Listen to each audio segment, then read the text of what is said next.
How's it going today, everyone?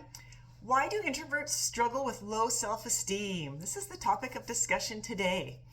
It's not just introverts that struggle with low self-esteem. I know a lot of extroverts that struggle with this as well. It really isn't specific to personality type. However, studies do show that there are more introverts that struggle with low self-esteem than extroverts. So I thought this would be a great topic today.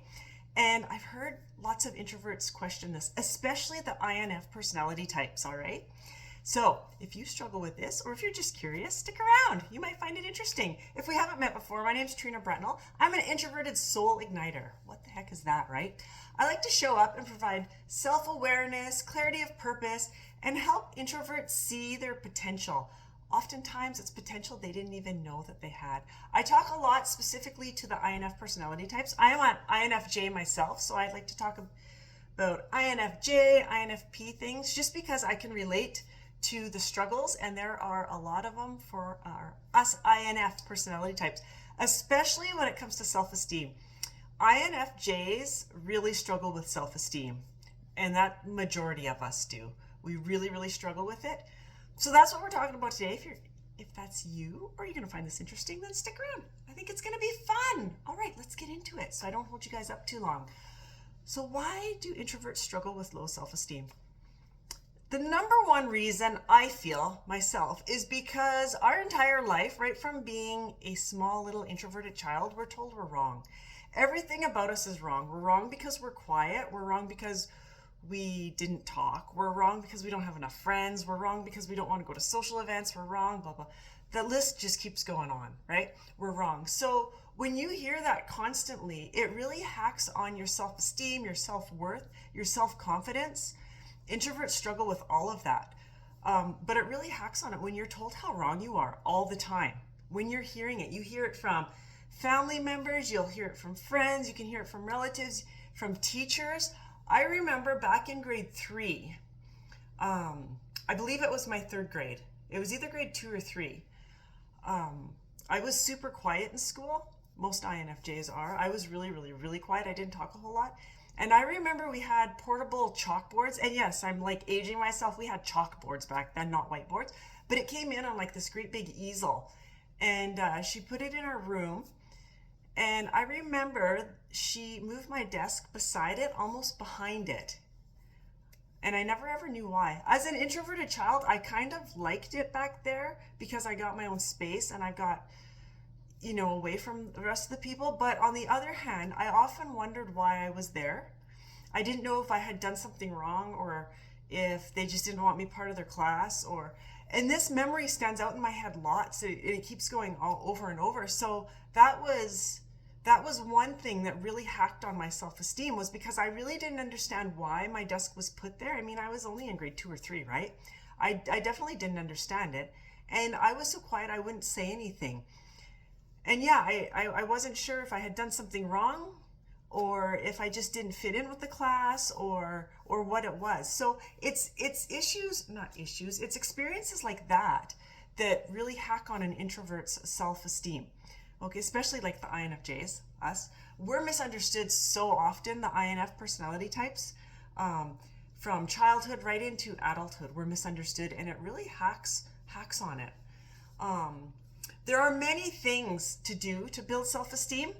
There are so many, but the number one thing for me as an INFJ that has really helped me was becoming aware of that self-talk.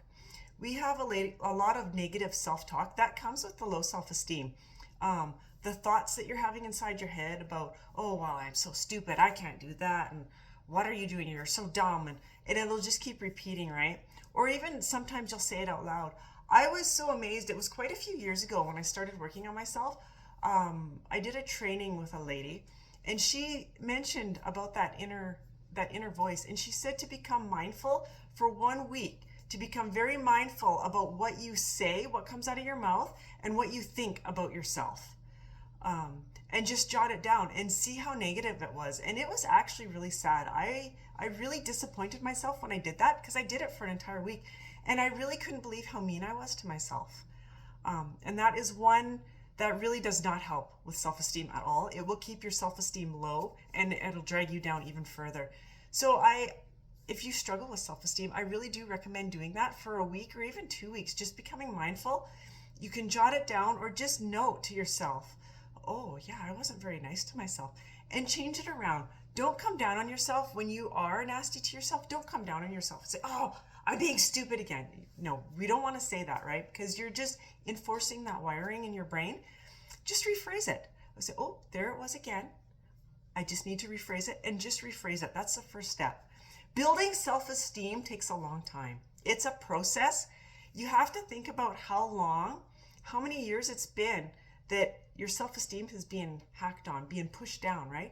It's taken a lot of years of that programming, of wiring your brain to believe all this. So now you've got to reverse that. It takes a long time. It takes a lot of work. I'm not going to say it doesn't, because it does, but it's worth it. So be kind to yourself. Have patience. Go with it. I did find, though, and I absolutely love this, I do not teach it, but EFT tapping, when you tap in certain parts of your face, it's super cool. Your body. I love it, and it will actually speed up the process of rewiring your brain. I'm not going to get into it. There is some excellent tapping videos online. I prefer Brad Yates. I really like following Brad Yates, and he will actually explain how tapping works and why it works so great for rewiring your brain for what you want to believe. So it helps with self-esteem, self-confidence, and I know he's got playlists for like self-esteem that's specifically for that, but it will help speed up the process. So I hope you found this helpful, and hopefully it answered some of the question why introverts struggle with low self-esteem, specifically INF personality types. It's the misunderstanding, and because we're always told right from being small how wrong we are in every way possible. We are wrong because society does not understand introversion. Society is getting better. It's getting a lot better than what it was, especially when I was growing up. Like, introverts, just no way. So it's getting a lot better, but it still has a long ways to come. A long ways to go. A long ways to go. Not a long ways to come. Well, whatever. It still has a long ways. But it is getting better. So I hope you found this helpful. If you did, give me the thumbs up. And if you feel like it, hit the subscribe button and you'll see some more of my weird videos. Anyway, I'm going to let you go. It's been long enough. And thank you so much for joining me. And I'll talk to you again later. Bye.